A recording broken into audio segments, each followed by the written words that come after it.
Quick review.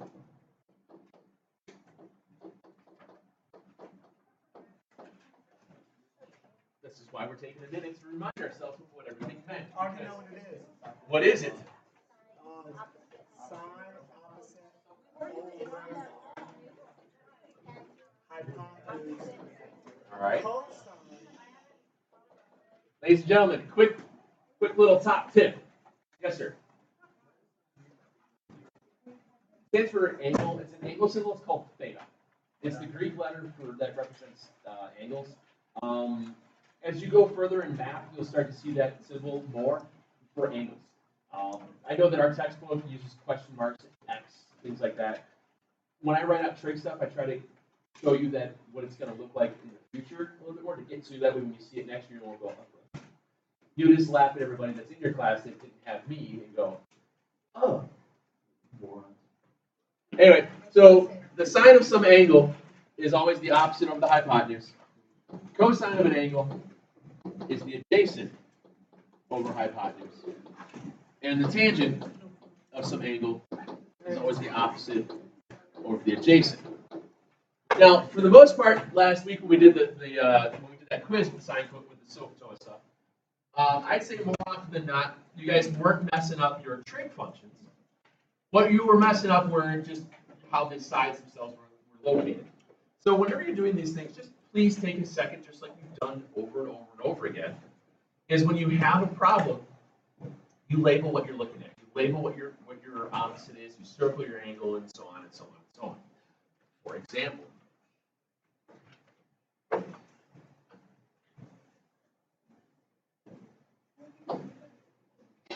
remember, circle the angle, draw your opposite, label the hypotenuse, and process elimination.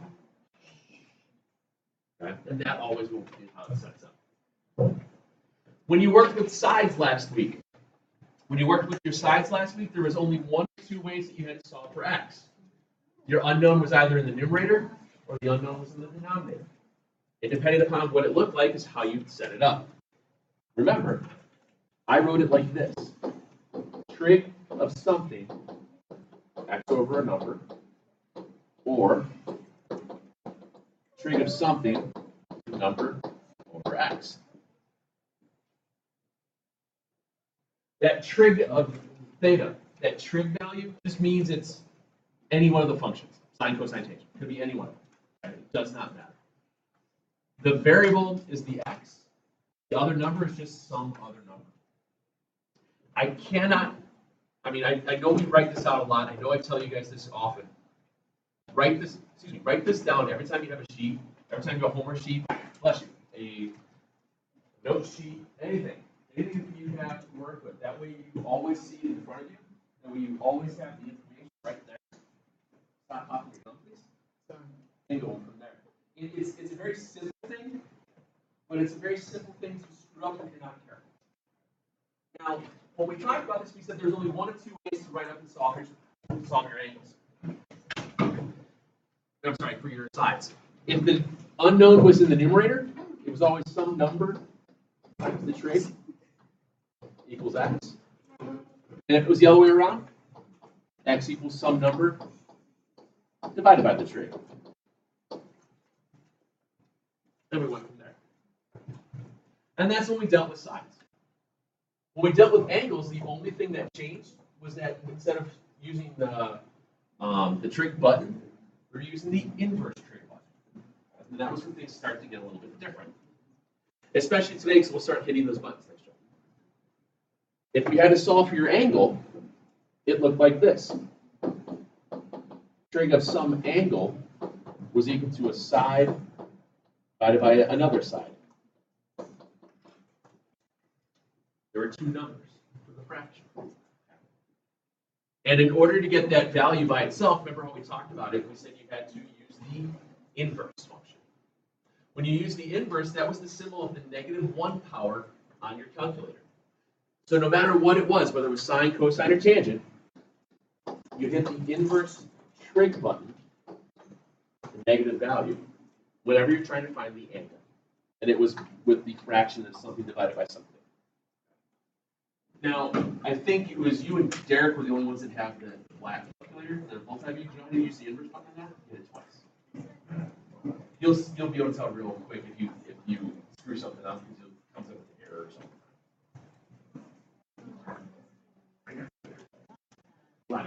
YouTube. Just harassing. Okay. Good conversation. Tough for today. All right. So depending upon what you had is how you work it through. So today, and of course today and tomorrow and then going into the rest of the week, we're actually going to start pressing our buttons. But we have to make sure we know how to set them up the right way. We're doing all the exact same work. We're always going to write down what we're doing prior to doing it. Because as you can see, a lot of times with what we've gone through, there's a ton of numbers. There's a ton of symbols. There's tons of things you'd have to press to make things work. And it is too easy to accidentally type the wrong number. That's why I always ask that you write down what you're doing before you press a button. So let's take a look at some examples of where we're going to.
Okay.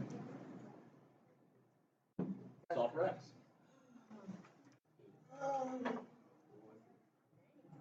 Go through the process. Always write down what you're doing before you do it. It's way too easy to press the wrong button in a calculator. Way too easy.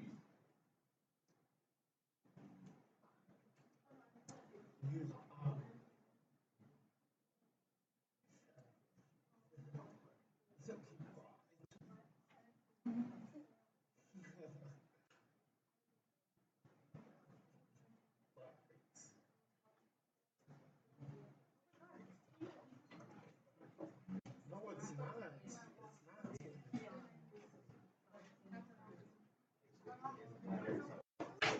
Shut up.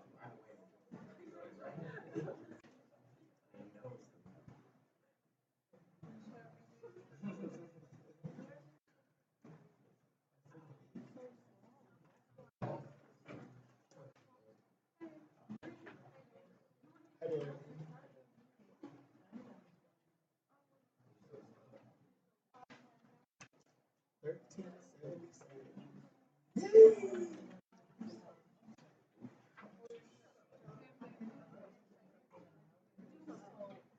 That's my dude.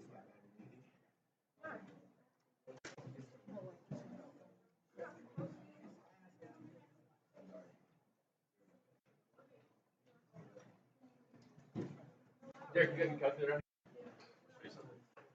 I don't know if we haven't gotten too much with the trig stuff in yours. You don't have. So make, especially with this calculator, make sure you write it down. It's too easy to accidentally. You might accidentally.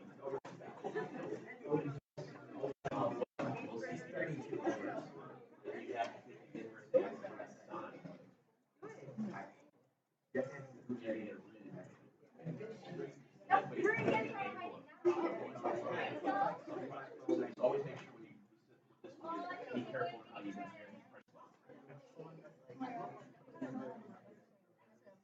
your like one of that's the different tricks are depending on what you're finding.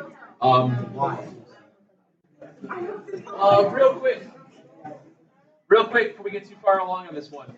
On your calculators, you should notice in the upper right-hand corner of the screen, it should say DEG.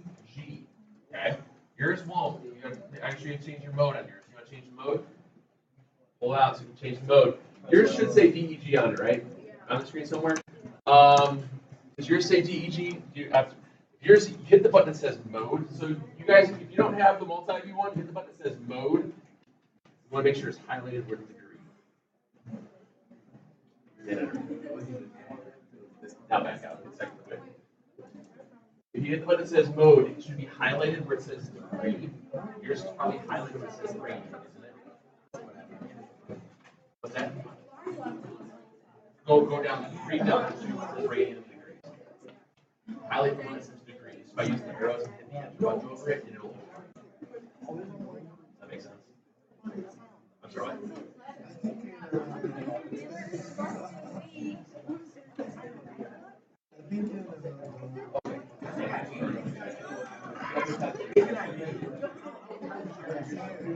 Now, for those of you guys, hey!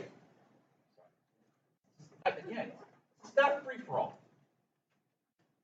For those of you guys that don't have the multi-view calculator, if by chance you're using your phone, Chromebook, or whatnot, they're not going to default set to a degree mode.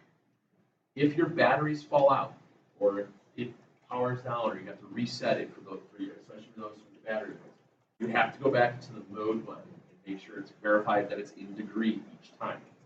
Those of you guys with the multi-views, the standard setting for it is in degrees. You have to manually change it out of it. It's hard for those things to get reset. If you do happen to do a hard reset on the calculator, that meant you had to hit the button on the very back that says reset, then you might have to make sure it says degree. But other than that, it's very hard for it to mess up that way. Does it still say DEG then? Turn it on? You just hit reset. I'm just curious. Yeah? Okay. So in one like this, first thing you're gonna do is what? Circle the angle, draw to the opposite. What trig function am I gonna use? Sine 53 is 11 over x. When you have the variable in the bottom, what do you have to do? Yep. Exchange-o, change-o.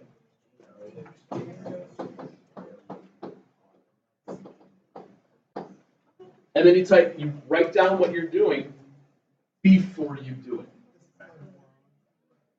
It is way, way too easy to hit the wrong button.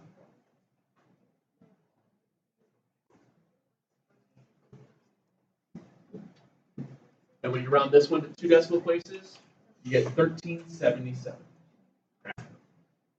Not too terrible, is it? That's the whole idea. And like I say, by writing it out, it forces you to slow down, and it forces you to type it in correctly. You've got to write it out. Now, what changes if you have to find an angle? I think that's 7 minus. I mean, yeah. The inverse. Okay.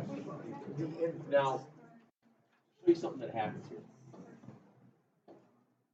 Depending on the type of triangle, or the type of triangle, depending upon the information given to you, sometimes it'll say find angle x, like in this case.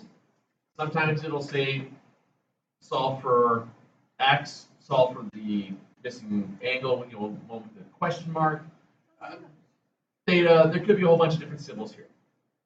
I just said here, let's solve for x. And like we've set up many, many, many times before this, what's the very first thing you're going to do? Circle your angle, okay, and then draw to where? The opposite. The opposite in this case is at the it gives me my hypotenuse, therefore this is my adjacent. What trig function? Good. That means the tangent of angle x is 12 over 35. Which means to get the value of x by itself, we have to use what function? 10 The what? 10 Well, you're making up words there. The inverse tangent. What that inverse button is actually doing is asking the question, what angle has a tangent ratio of 12 over 35? The calculator then does the work for you. You don't have to simplify the fractions. It does it. So if you put that in, tan inverse 12 over 35.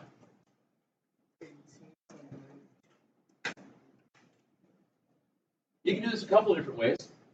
You can type 12 divided by 35 in the parentheses. Or you can do tangent inverse of a fraction bar, 12 over 35. Either one of them is the same thing. And it works. Okay. When I round this one out to 2 decimal places, where do I go? 1892, very good. So that means that my angle x will be equal to 1892. Now for giggles here, what happens now if I ask you to solve for angle y? Exactly. Very good. What happens here is since I changed my angle, I'm now changing my perspective in the triangle. Remember when we first talked about trig, we said it's all about perspective? So if I switch to angle y, now what's my opposite? 35. Which makes the 12 the, what trig function do you have to use now? Tangent again. But the ratio is different.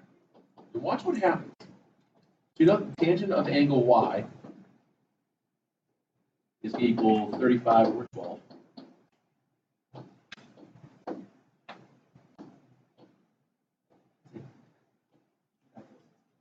There, whatever.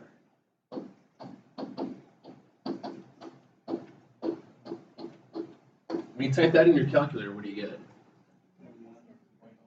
7108, okay.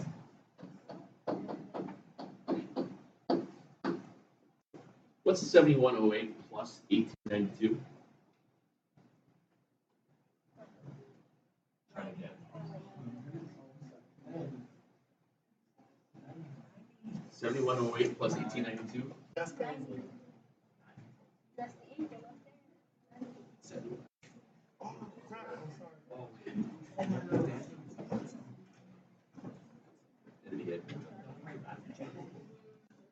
What do those two have to add up to equal? 90. What should they have to add up to equal? 90. They should equal 90 because there's a 90-degree angle, which means the other two angles have to be complementary.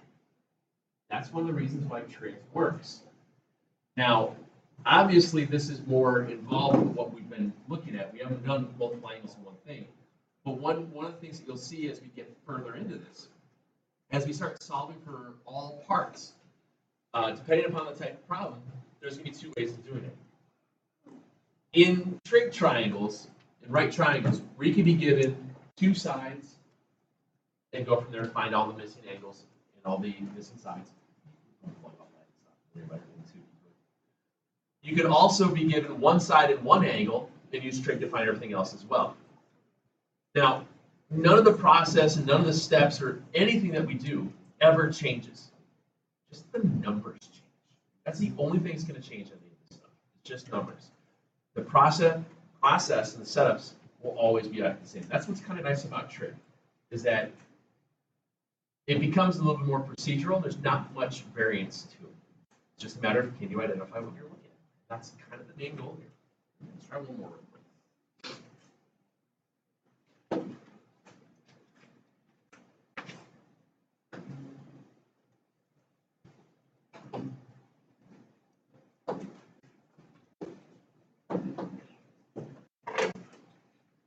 Find data. Find theta. Find Jada.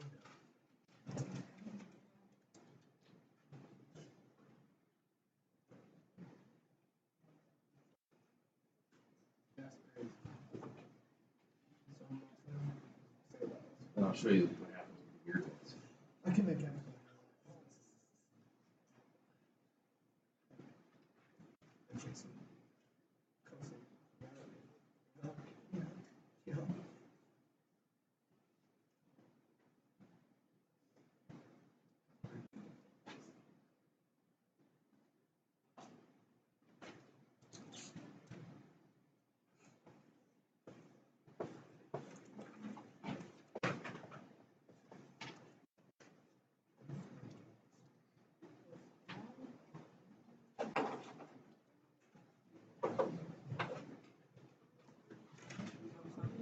If you're given two sides of a right triangle, how do you always find the third? That's crazy. Say it. You're about to. Yeah. Always use Pythagorean theorem to find the third side. If you've got two of the three, use Pythagorean theorem. Anyway, in this case here, you circle your angle. Here's your opposite. Hypotenuse. And adjacent. Which one do you have enough information on to solve for the angle? Good. So you get your cosine.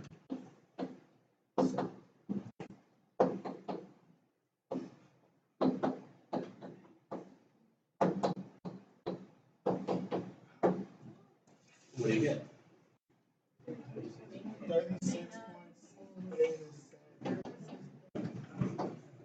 87? 87. Okay. Works for me. Now, watch what happens when you start using special right triangles with trig. Remember how we did special right triangles last week? If we had a 45, 45, 90 triangle, we called it, and we said the sides were x, x, and x root 2, wasn't it?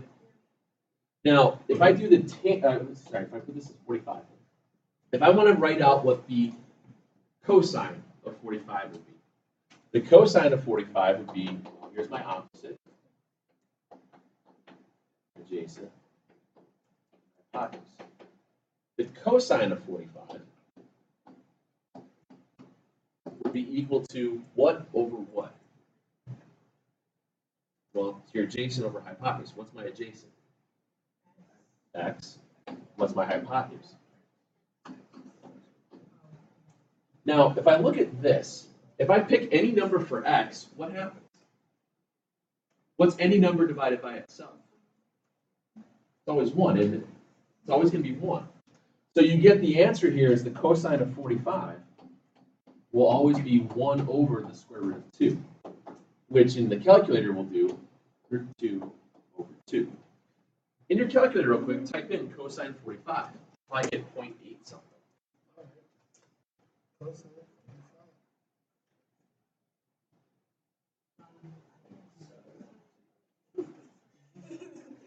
707? Or did you get root 2 over 2? Root 2 over 2. Yeah, 707. Yeah. You get root 2 over 2. Okay. If you type in the, let's look what happens if you do the sine of 45. The sine of 45, according to our trig set, or our jig, if you will, would have been opposite of our hypotenuse, which happens to be the same thing, x over. What do you get? Same thing, don't you? You get root 2 over 2, don't you? Okay. What's that? If you have for tangent, well, type in what's tangent of 45. 1. If there's nothing else after it, you're okay. And like you were just saying, if I do the tangent of 45, there's your opposite over adjacent. What's anything divided by itself? 1. What's the tangent of 45 on your calculator? 1. Do the same thing with 30/60s. Watch what happens.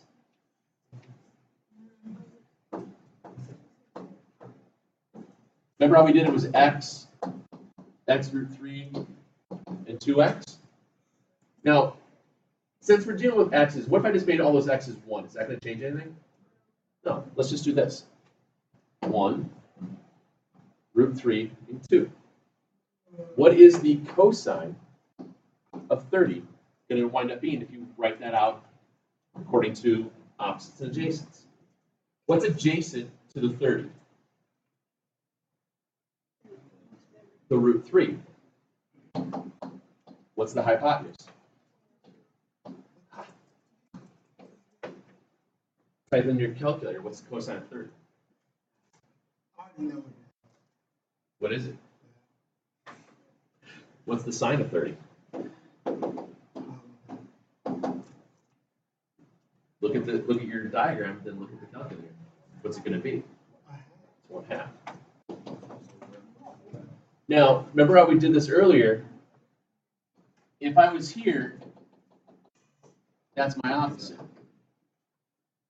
If I'm at the 60, what's now my opposite? The root 3. What's my adjacent to the 60?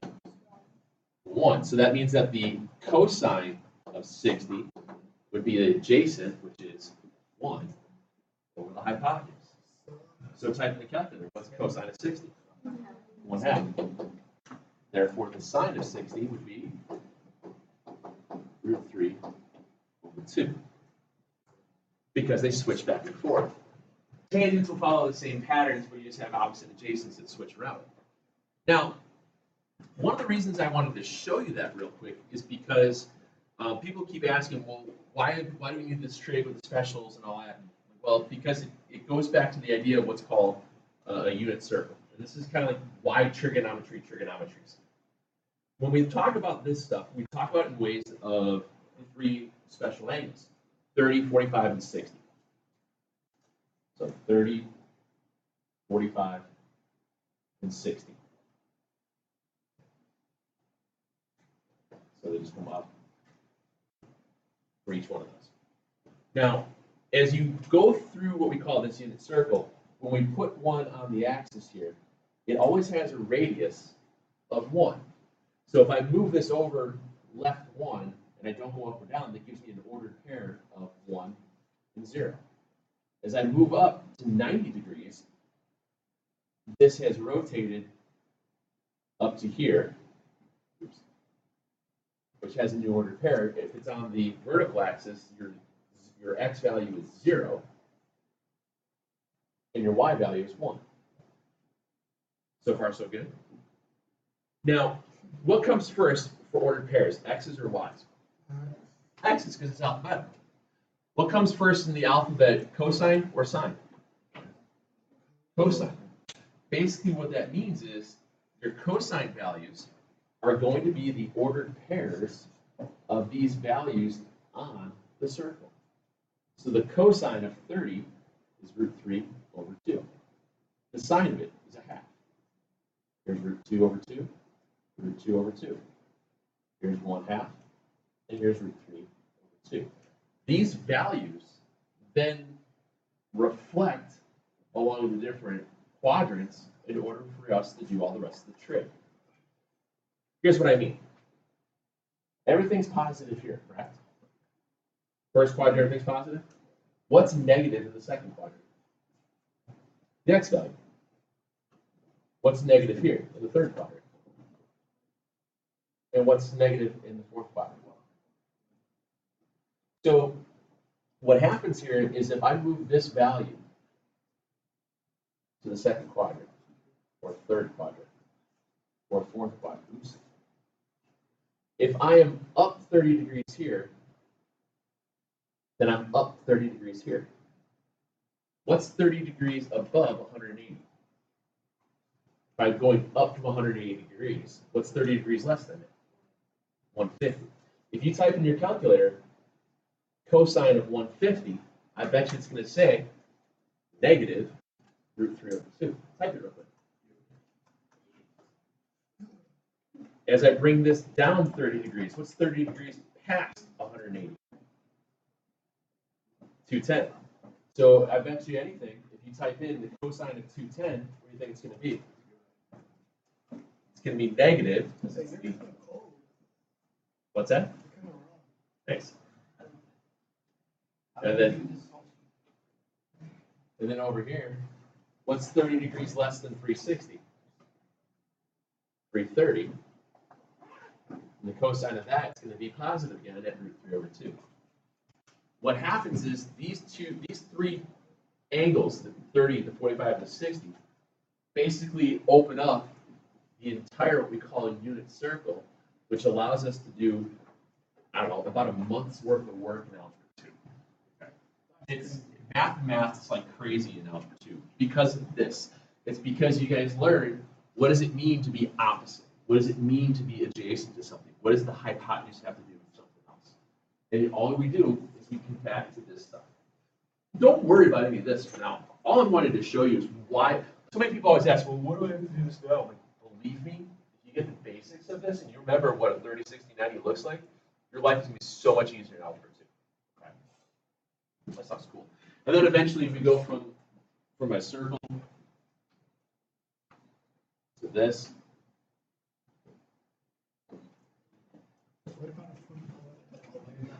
Hmm?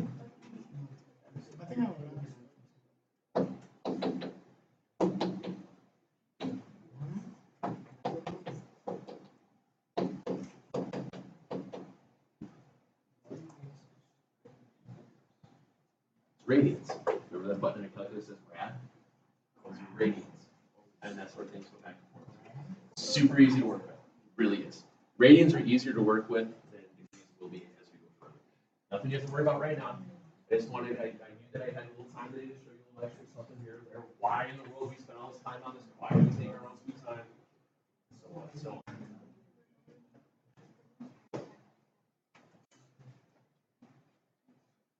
You're welcome.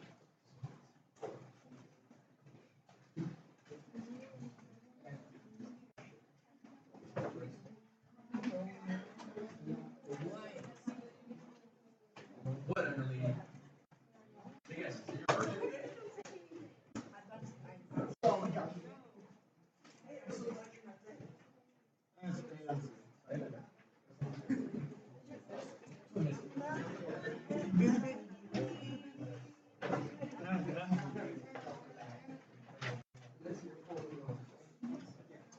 So let's get going through this.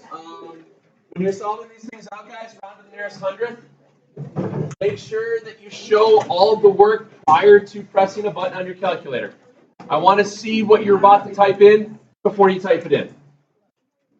This should not take you very long. All right? 20.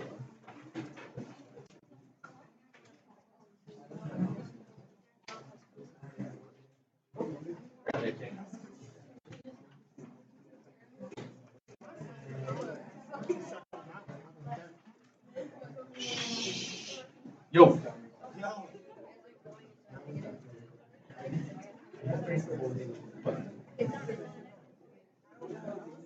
Then you have to eat it first.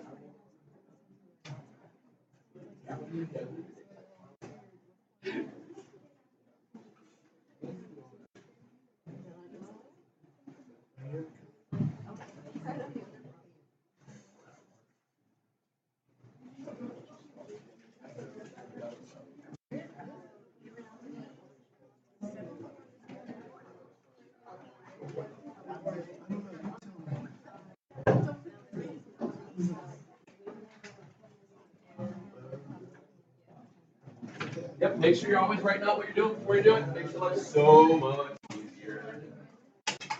Not to say that you couldn't screw up, but it's going to be hard.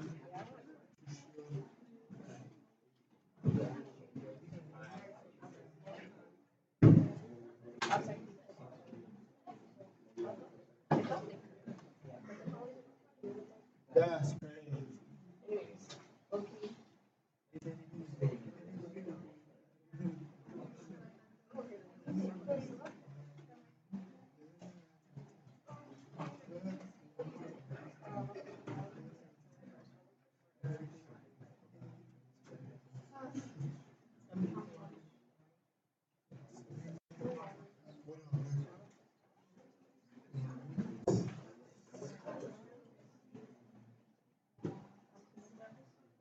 I'm not sure what's going on. Therefore, here's what I'm going to do. I'm going to give you a shot.